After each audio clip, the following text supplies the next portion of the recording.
नमस्कार। स्वयं से साक्षात्कार की इस कड़ी में जिसका शीर्षक है मैं का लीलाभिनय, मैं आप सभी का स्वागत करता हूं, हार्दिक अभिनंदन करता हूं।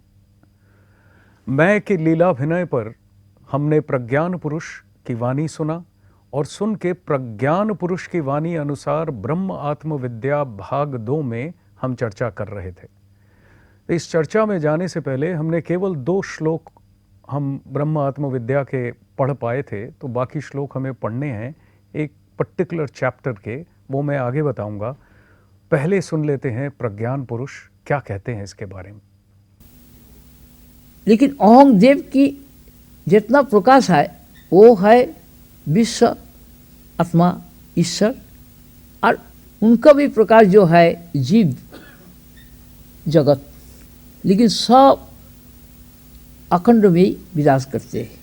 अखंड का बाहर में नहीं है, माई का अंदर ही सब है। इसीलिए माई सबके साथ ही है, लेकिन सबको मालूम नहीं होता है।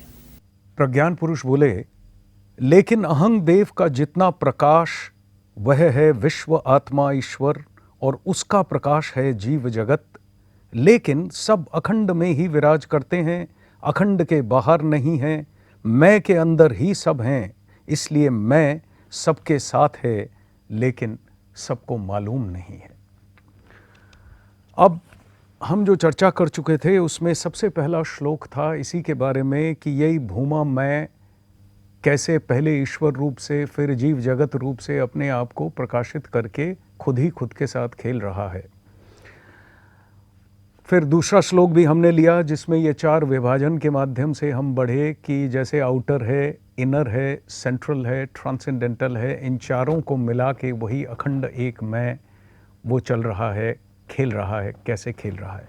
अब ये अखंड एक मैं की दृष्टि से जो जगत खेल है वो खुद का खुद के साथ खेल है, लेकिन इंडिविजुअल आई व्यष्टि मैं की दृष्टि से जो जगत खेल है वो कुछ और है, जिसके अंदर एक सीमितता आ जाती है, जिसकी वजह से ये जो व्यष्टि मैं है यानी जीव मैं, ये परेशान हैरान होता है। अब हम आते हैं पेज 161 पे 9 नंबर श्लोक पे। एक मैं ही बहु बनकर बहु मैं के साथ खेलता है, यह मैं अद्वैत होकर भी द्वैत एवं द्वैत होकर भी अद्वैत है, फिर वह द्वैत भी नहीं अद्वैत भी नहीं। यह मैं का परिचय है अहंग देव पुरुषोत्तम पक्का मैं, अव्यय अमृतमय शाश्वत अच्युत प्रशांत बोध में बोधमय नित्य अद्वैत अखंड सच्चिदानंद सागर। ये जब पक्का मैं के बारे में प्रज्ञान पुरुष कहते हैं तो हमेशा बहुत सारे वर्ड्स यूज़ करते हैं, क्योंकि पक्का मैं के जो वर्ड्स हैं वो हमें जीवन में सुनने को नहीं मिलते हैं। तो इन बातों को बारंबार अगर हम पढ़ें और इसको मनन करें तो ये जो पक्का मैं का हमारा स्वरूप है ये क्या है, ये हमारे अंदर खेलेगा, और ये पक्का मैं कैसे समस्त जगत में खेल रहा है ये भी हमारे को प्रतिभात होगा। एक मैं बहु बनकर बहु के साथ खेलता है। मेरे को एक छोटा सा उदाहरण याद आया जिसको मैंने खुद ही प्रत्यक्ष किया है। कलकत्ते में प्रज्ञान पुरुष थे और बाथरूम के बेसिन पे कोई काम करवाना चाहते थे कुछ दिनों से, तो एक कारीगर नहीं मिल पा रहा था, थोड़ा समय ज़्यादा लग गया वो कारीगर मिलने में। वो कारीगर आया, वो कारीगर जब आके पहुंचा तो प्रज्ञान पुरुष नहा के बिल्कुल बाहर निकले थे और बिल्कुल फ्रेश एक कपड़ा पहन रखा था, बदन पे कुछ पहनते नहीं थे। तो पहन के ब्रेकफास्ट करने के लिए बैठेंगे, समय हो रहा था करीबन 11 बजे का। वो कारीगर आके पहुंचा तो मैंने कहा बाबा ठाकुर कारीगर आया है। तो कारीगर आया है, मैं उसको कहता हूँ थोड़ी देर रुक ले, आप देर हो गई है, आप अगर ब्रेकफास्ट कर लें। तो उन्होंने कहा नहीं, कारीगर को बुला। तो ब्रेकफास्ट को ढक दिया गया और ढक के कारीगर को बुलाया गया। अब वो बाथरूम में गए, बाथरूम में घुसते ही स्नान की जगह थी और इधर बाएं हाथ को वो बेसिन था जिस बेसिन के ऊपर कारीगर ने काम करना था। तो एक थोड़ा सा एक सूक्ष्म टाइप का काम था। तो बाबा ठाकुर उस कारीगर के साथ खड़े हुए और खड़े होके उस बेसिन पे जो काम चल रहा था उस काम को थोड़ा सा डिस्क्राइब करने लगे। अब वो कारीगर 1-2 मिनट सुना और सुन के उसने कहा, अरे मैं 27 साल से यही काम कर रहा हूँ, आप क्या कह रहे हैं, ये काम तो असंभव है। तो बाबा ठाकुर ने कहा, बाबा थोड़ा सा देखो ना, अगर ये काम हो सकता है तो। वो कारीगर ने कहा, साहब मैं इतने सालों से काम कर रहा हूँ, मैं कह रहा हूँ आपको ये काम असंभव है, आपने तो ये काम कभी किया नहीं है, आप कैसे कह रहे हैं कि ये काम हो जाएगा। तो बाबा ठाकुर ने कहा, बाबा ऐसा है, देखो ये जो जगह है, एक जगह दिखाई बेसिन की, इस जगह पे तुम ये अपना जो वो है ग्राइंडिंग मशीन, उस ग्राइंडिंग मशीन, एक ऑटोमेटिक ग्राइंडिंग मशीन, ग्राइंडर साथ स्टोन होता है जो, उसके साथ वो लेके आया था, प्लग्ड थी मशीन। तो बाबा ठाकुर ने कहा, इस जगह को थोड़ा सा चला के देखो ज़रा बाबा। हर एक को बाबा बोलते थे, मेल्स को, और फीमेल्स को माँ बोलते थे। तो बड़ा रिलेक्टेंटली, मतलब इच्छा नहीं थी, फिर भी अनिच्छा सहित उसने वहाँ पे मशीन चलाई, बढ़िया, और थोड़ा सा बाबा, और थोड़ा सा करके वो जो एरिया था वो एरिया ठीक हो गया। बोले देखो बाबा, इतना ठीक हो गया ना, अब बाबा थोड़ा सा देखो इस साइड में, अगर मशीन को इस एंगल से चलाओगे तो देखो कैसा निकलता है।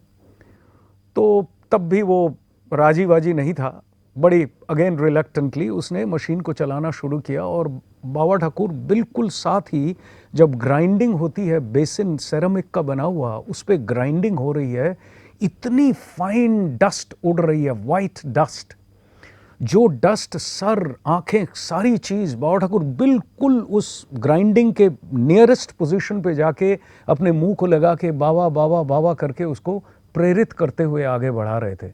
और डस्ट से विद इन नो टाइम सारा शरीर, जस्ट नहा के बाहर निकले थे और डस्ट से पूरा शरीर भर गया उनके। बाय द टाइम काम समाप्त हुआ, और बाबा ठाकुर उसको केवल प्रेरणा देते हुए, प्रेरित करते हुए, बाबा बाबा करके प्रेरित करते हुए कंप्लीट काम उन्होंने उससे करवा लिया। इस इंसान की जो रिलक्टेंस थी वो धीरे धीरे कम होती गई और संपूर्ण काम हो गया। मैं दरवाजे पे खड़ा सारी चीज़ देख रहा था। थोड़ी बहुत धूल मेरे पे भी आई, क्योंकि मैं थोड़ा सा दूर था, लेकिन धूल आई। मैं हर चीज़ को देख के, मैं क्या बोलूँ आपको कि क्या अनुभूति हुई मेरी। जब बाहर आए, जो इंसान बात करके राजी नहीं था, कारीगर, वो कारीगर आके उसने दंडवत प्रणाम किया। उसको नहीं पता बाबा ठाकुर कौन है, बिल्कुल साष्टांग ज़मीन पे लेट के प्रणाम किया। बाबा ठाकुर ने पहले ही बाथरूम के अंदर मेरे को गेट पे कह दिया था उसके लिए प्रसाद रखना। तो जो ब्रेकफास्ट बाबा ठाकुर का था उसमें से कुछ, एक छोटे से दोने में कुछ उसके लिए लेके मैं खड़ा हो गया। उसने साष्टांग प्रणाम किया, उठा, हाथ जोड़ के सर नीचा किया, प्रसाद उसने ग्रहण किया। मैं बाहर गया, उसके जो पारितोषिक था, जितना पैसा उसको देना था मैंने दे दिया, और वो निकल के चला गया। अब एक घटना घटी। इस घटना में मुख्य किरदार 2 लोगों का था, एक बाबा ठाकुर और एक वो कारीगर। उस कारीगर के अंदर क्या हुआ, क्या अंदरूनी बदलाव आया, ये मुझे नहीं पता, लेकिन जो कारीगर शुरू हुआ था किस विरूप मूर्ति से, वो कारीगर अंत में किस मूर्ति में जा पहुंचा और जाके बाहर निकल गया। इसने मुझे सिर्फ इतनी बात बॉटम लाइन के हिसाब से, एकदम नीचे ज्ञान के हिसाब से, जब ये स्वरूप मैं में प्रतिष्ठित इंसान इस जगत में लीलाभिनय करता है, तो कितना भी अज्ञानी पुरुष या अज्ञान उसके सामने क्यों ना आए, वो केवल प्रेम भाव से, अपने ही आत्मस्वरूप के नाते कि ये भी तो मैं ही है, मैं के साथ खेल रहा है, इतना प्रेम उसके अंदर उजागर होता है कि वो जो उसकी नेगेटिविटी थी, उसके अंदर की जो सोच थी कि मैं बहुत जानता हूँ, बहुत कुछ कर सकता हूँ, जो कि अमूमन हम सब में होती है, वो धीरे धीरे बिल्कुल विलीन हो जाती है। अर्थात ये पक्का मैं उसको अपने अंदर समा लेता है। तो मैं की लीलाभिनय का एक डायरेक्ट एक्सपीरियंस मैंने किया। न बाबा ठाकुर ने उससे कुछ कहा, न उसने बाबा ठाकुर से कुछ कहा। उसने प्रसाद लिया, प्रणाम किया, अपना पैसा लेके वो चला गया। वो जिक्र ही कुछ नहीं हुआ। बाबा ठाकुर फिर नहाने चले गए। फिर नहा के बाहर निकले तो उन्होंने कहा कि देखो ऐसा करो, अभी तो ब्रेकफास्ट खाने का टाइम नहीं है। तो ब्रेकफास्ट उन्होंने सबके लिए डिस्ट्रीब्यूट कर दिया। हम सब लोगों ने प्रसाद के रूप से उसे ग्रहण कर लिया, उन्होंने नाश्ता नहीं लिया। देखिए, शरीर को एक खुराक चाहिए होती है एक टाइम पे। उस खुराक के बगैर इंसान, हमारे जैसे इंसान, मैं इरिटेटेड हो जाता हूँ कि मुझे वो खाना चाहिए था, खाना नहीं मिला, तो पूरा ब्रेकफास्ट खत्म हो गया। इरिटेशन का कहीं कोई नामो निशान नहीं। एक इंसान जो काम को कम समझता है, अपने आप को जाहिर कर रहा था कि मैं काम बहुत जानता हूँ और बहुत कुछ कह रहा था। हमारे जैसा आदमी, मैं अगर उस काम पे होता तो मेरे दिमाग में यह आता कि उसको पैसे दे के मैंने बुलाया है और ये काम उसको करना है। ये कोई भी चीज़ उनके अंदर खेली नहीं, केवल एक अपनापन उनके अंदर खेला, जिस खेल से ये वाला काम हुआ। और मेरे जैसे एक इंसान को एक कितनी बड़ी शिक्षा मिली, ये मैं भूल नहीं पाया हूँ। बड़ी पुरानी घटना है, मैं समझता हूँ कोई 1990-92 की घटना होगी। और तब से मैं इसको, जब भी मेरे दिमाग में, दिल में कभी भी किसी कारीगर को लेके, कोई भी आदमी जो काम करने के लिए आता है या मेरे को गया हूँ और कोई काम करने के लिए आया है, मैं कभी भी, और मेरे पास एक विपरीत बोध नहीं आता, चाहे वो कुछ बोले, क्योंकि ये इंसिडेंट मेरे सामने झलकता रहता है हमेशा के लिए कि क्या होता है, पूर्णता के लक्षण क्या हैं, पूर्ण मैं का लीलाभिनय क्या है। यही पक्का मैं अज्ञानी के रूप में, यानी अज्ञान जिसका सहारा है, उस रूप में, जीव रूप में कार्य कर रहा है। इसका और इससे बेटर डेमोन्स्ट्रेशन क्या मिलेगा? मेरे को किस कहानी की ज़रूरत है? कोई कहानी की ज़रूरत नहीं है। ये कहानी देख के, ये घटना जो प्रत्यक्ष देखी मैंने, इसको देखने के बाद जो मुझे शिक्षा मिली, ये जो बातें हैं प्रज्ञान पुरुष की और उनका जो आचरण है, इसमें कहीं पे कोई गैप नहीं है। उनकी जो सोच है, उनका जो व्यवहार है और उनकी जो बातें हैं, यहाँ पे कहीं गैप नहीं है। अक्सर जो बुद्धिजीवी होते हैं, जो बुद्धिजीवी ज्ञानी होते हैं, उनके अंदर ये गैप दिखता है, कथनी और करनी में एक गैप आ जाता है। लेकिन जो पूर्ण ज्ञानी है, जो पूर्ण पुरुष हैं, उनके अंदर ये गैप कभी नहीं आता है। तो दोस्तों, हम तो आगे नहीं बढ़ पाए, इसी एक घटना ने हमारा सारा समय ले लिया है। तो इस टॉपिक को हम जारी रखेंगे, मैं का लीलाभिनय, और आगे बढ़ेंगे ब्रह्म आत्मविद्या भाग 2 को लेके। अगली कड़ी में मैं डायरेक्टली चला जाऊंगा इस भाग 2 की वाणी पर, अदरवाइज़ हम इस टॉपिक को समाप्त नहीं कर पाएंगे। बहुत सारी बातें हैं इस टॉपिक में, क्योंकि ये लीलाभिनय है ना, ये लीला है, और लीला में नाना नाना किस्म की चीज़ें सामने आती हैं, लेकिन आधार वही रहता है, वही पक्का मैं, वही मैं का लीलाभिनय, क्योंकि मैं ही इसको उजागर कर रहा है। आइए एक उद्गत भजन सुनते हैं। सदगुरु श्री श्री बाबा ठाकुर का राग सोरठ में हम एक भजन सुनने जा रहे हैं। इस भजन के बोल है, मैं का मैं है अहं देव, ब्रह्म आत्मा ईश्वर परम, विशुद्ध चैतन्य सर्वसम, निर्गुण निरंजन।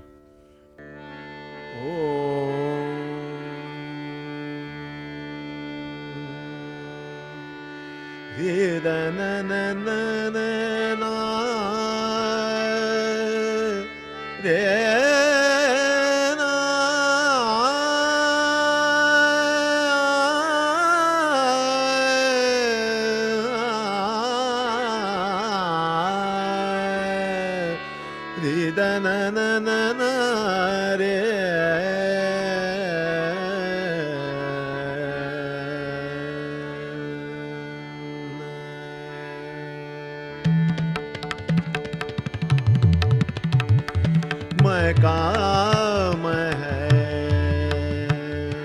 मैं काम है अहं देव, मैं काम है अहं देव, ब्रह्मोयात्मा ईश्वर परं, विशुद्ध चैतन्य सर्वसम, निर्गुण निरंजन। मैं काम है अहं देव, ब्रह्मोयात्मा ईश्वर परं, सर्वसम निर्गुण निरंजन मैं काम है अहं देव।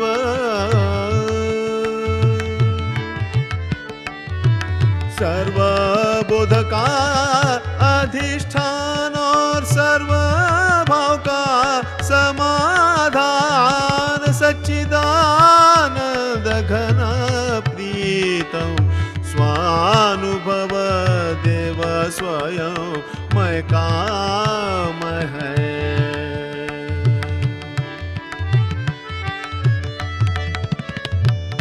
मैं कायाभास अहंकार अभिमान का मैं वो है चिदाभास गुणाधीन अंतःकरण बुद्धिमान अहं देव आत्मा का मैं पुरुषोत्तम भगवान निर्गुण गुणी अंतर्यामी पक्का मैं है सनातन। सर्वबोध का अधिष्ठान और सर्व भाव का समाधान सच्चिदानंद घन प्रीतम स्वानुभव देव स्वयं मैं काम है अहं देव ब्रह्मोयात्मा ईश्वर परम विशुद्ध चैतन्य सर्वसम निर्गुण निरंजन मैं काम है अहं देव।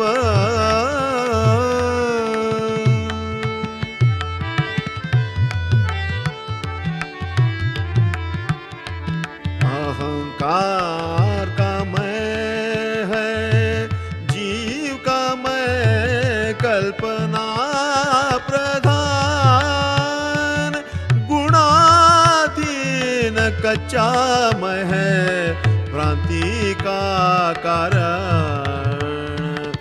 कच्चा मैं है अज्ञानी वो नहीं जानता पक्का मैं का साधन।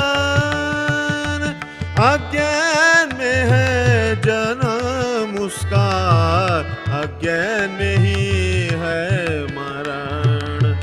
पक्का मैं है नित्य मुक्त सच्चिदानंद घन प्रज्ञान नहीं है जन्म मरण उसका नहीं है कोई परिणाम। सर्वबोध का अधिष्ठान और सर्व भाव का समाधान सच्चिदानंद घन प्रीतम स्वानुभव देव स्वयं मैं काम है अहं देव ब्रह्मोयात्मा ईश्वर परम विशुद्ध चैतन्य सर्वसम निर्गुण निरंजन मैं काम है अहं देव मैं काम है अहं देव मैं काम है अहं देव ब्रह्म